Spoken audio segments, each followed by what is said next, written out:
Syederalun, video bocah berdiri di pinggir jalan menunggu kedatangan ayah yang bekerja sebagai kernet bus viral di media sosial. Kisah itu diketahui dari unggahan akun TikTok @rafisan pada Jumat 4 Juni 2021.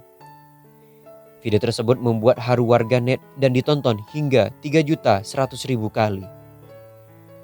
Dalam videonya, bocah tersebut menanti kedatangan bus yang dinaiki sang ayah.